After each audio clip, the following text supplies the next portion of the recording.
Les techniciens construisent seulement les bâtiments, sans savoir exactement ce qui porte quoi. Et c'est là que commencent les erreurs graves. Dans un bâtiment, certains éléments supportent toutes les charges. On les appelle éléments porteurs. Mal les comprendre, c'est courir vers les fissures, les affaissements, voire l'effondrement. Voici les 6 éléments porteurs à connaître obligatoirement si tu veux construire sérieusement.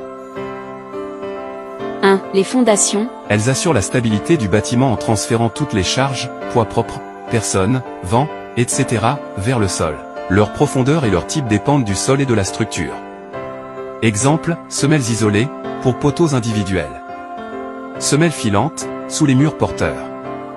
Le radier, sur sol faible.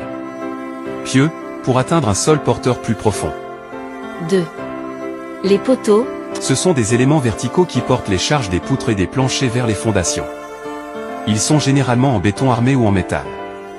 Une erreur dans leur positionnement ou leur ferraillage peut faire s'écrouler tout un étage.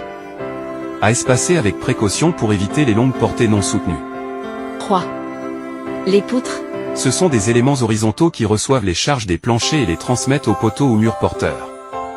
Leur dimension dépend de la portée, du type de plancher et des charges à supporter. Trop fine ou mal armée fissure, affaissement. 4. Les murs porteurs. Ce sont des murs qui supportent une partie du bâtiment, plancher, poutre, toiture. Ils ne doivent pas être confondus avec des cloisons, non porteuses. Les ouvrir ou les abattre sans étude peut provoquer un effondrement partiel.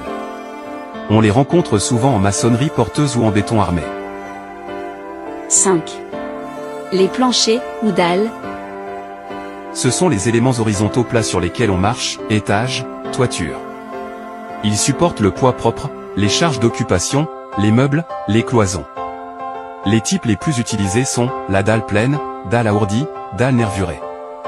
Un mauvais calcul ici, et ce sont les fissures ou les vibrations garanties. 6.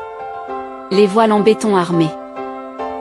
Ce sont des murs minces en béton armé très utilisés dans les immeubles modernes. En plus de porter des charges verticales, ils assurent la stabilité latérale du bâtiment, contre le vent, les séismes, etc. Ils sont souvent utilisés à la place des murs porteurs traditionnels. Donc, tous ces éléments travaillent ensemble. Si un seul est mal conçu ou mal réalisé, c'est tout le bâtiment qui est en danger.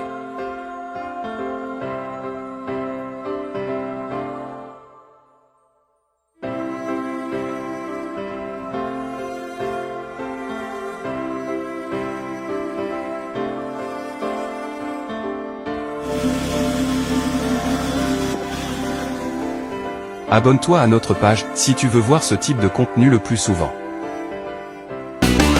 Kame Osaka.